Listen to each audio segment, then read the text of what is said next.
Bonjour mes chers élèves. Aujourd'hui, on va entamer un chapitre très important, celui de la gestion de carrière. C'est parmi les domaines clés de la gestion des ressources humaines. On va voir dans ce chapitre, premier point, la notion de gestion de carrière et deuxième point, quelles sont les techniques sur lesquelles se base la gestion de carrière.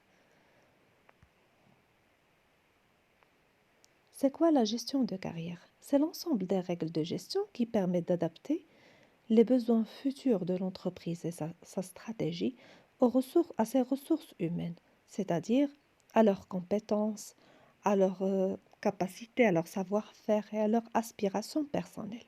Plusieurs techniques sont utilisées dans le cadre de la gestion de carrière. Nous, on va s'intéresser à deux, l'entretien annuel d'évaluation et le bilan de compétences.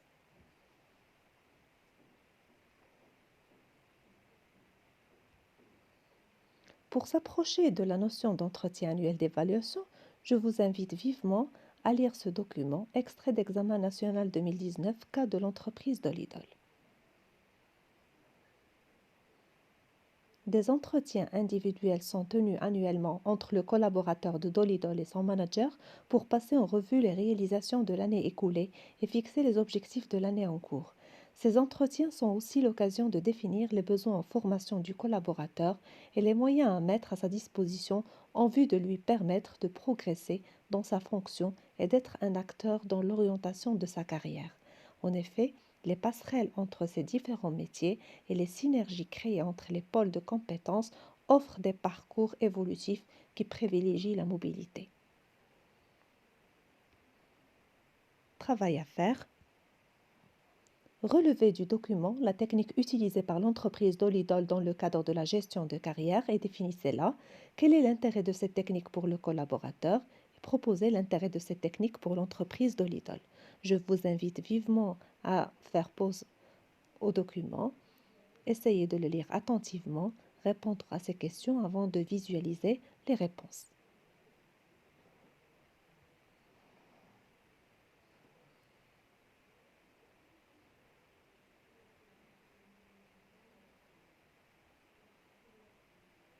Solution. Première question, il s'agit de la première technique, l'entretien annuel d'évaluation. C'est quoi un entretien annuel d'évaluation? On peut le relever d'après le document. C'est un entretien élaboré annuellement entre le manager et le collaborateur afin d'étudier les objectifs qu'ils ont réalisés au cours de l'année et se fixer les objectifs futurs. Quel est l'intérêt pour le collaborateur d'effectuer l'entretien annuel d'évaluation? Il lui permet de progresser dans sa fonction, d'être un acteur dans l'orientation de sa carrière. Et quel est l'intérêt pour l'entreprise? Il lui permet d'établir un diagnostic de son personnel, c'est-à-dire voir ses atouts, ses points positifs pour le promouvoir et ses points négatifs ou ses lacunes, essayer de les combler à travers un plan de formation.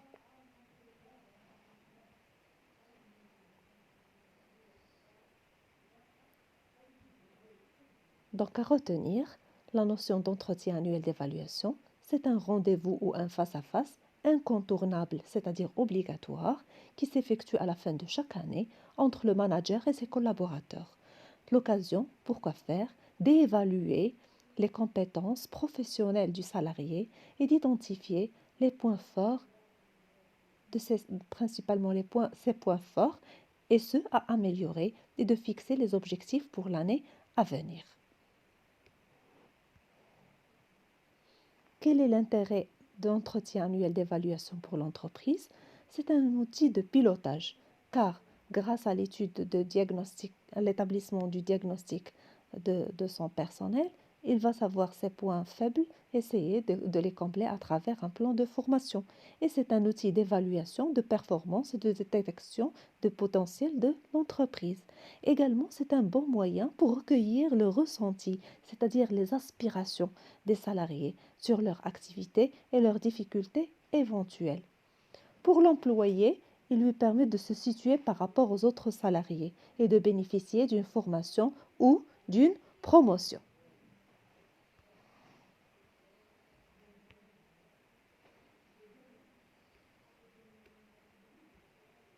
Deuxième technique, c'est le bilan de compétences. Vous avez ici un extrait de d'étudier online la notion de bilan de compétences. Il consiste en un accompagnement individuel ou collectif visant pour les bénéficiaires du dispositif à faire le point sur leur motivation professionnelle, les acquis de leur parcours et leur potentiel dans une perspective globale de changement. Il peut donc être initié tant à l'initiative de l'employeur que du collaborateur et être financé par le plan de formation. Il se concrétise par un ou plusieurs projets professionnels possibles dont la perspective contribue à renforcer la motivation du salarié, qu'il s'agisse pour lui de rester dans son poste ou bien de se préparer à changer sa vie professionnelle.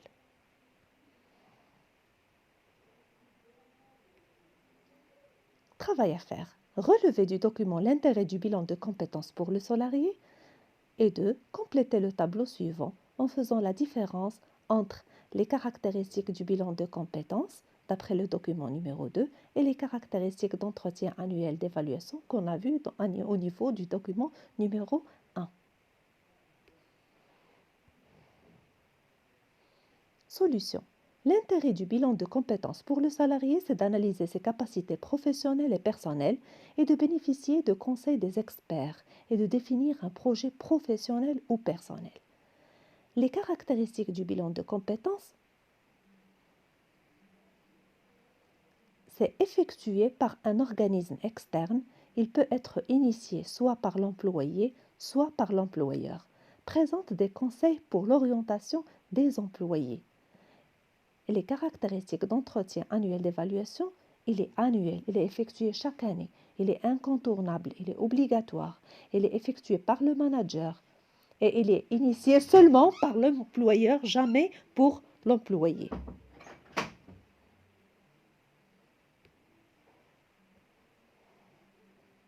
À retenir, le bilan de compétences permet à un salarié d'analyser ses compétences professionnelles et personnelles, ainsi que ses aptitudes et ses motivations. Cette mesure vise à définir un projet professionnel. Les résultats du bilan peuvent éventuellement permettre à un salarié d'évoluer dans son travail ou de changer d'activité. Le bilan de compétences peut être initié par le salarié, soit dans le cadre d'un congé spécifique, soit pendant les horaires de travail, soit en dehors de ceux-ci. Il n'est pas réalisé par l'entreprise elle-même, mais par un prestataire spécialisé.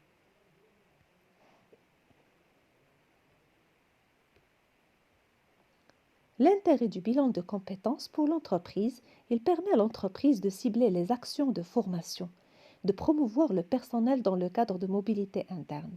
Et il permet à l'employé d'analyser ses capacités professionnelles et personnelles et de bénéficier des conseils des experts, de définir un projet professionnel ou personnel. Récapitulation. La gestion de carrière, c'est l'ensemble des règles de gestion qui permettent d'adapter le salarié à la stratégie et aux besoins futurs de l'entreprise. Deux techniques sont utilisées dans le cadre de fonctions de gestion de carrière.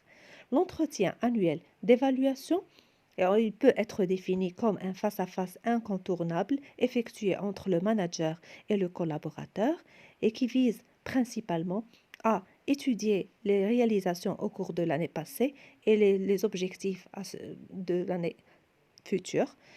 Son intérêt, principalement pour le manager, il permet d'effectuer un diagnostic de son personnel, voir leurs points positifs et leur permettre une promotion et leurs points négatifs et leur effectuer un plan de formation.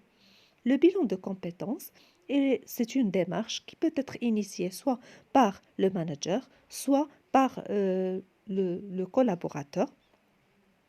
Il est effectué par un prestataire externe. Son intérêt pour l'entreprise, il permet de cibler les actions de formation et de promouvoir le personnel dans le cadre de la mobilité interne. Et pour l'employé, il lui permet d'analyser ses capacités professionnelles et personnelles, de bénéficier des conseils des experts, de définir un projet professionnel ou personnel. Merci de votre attention.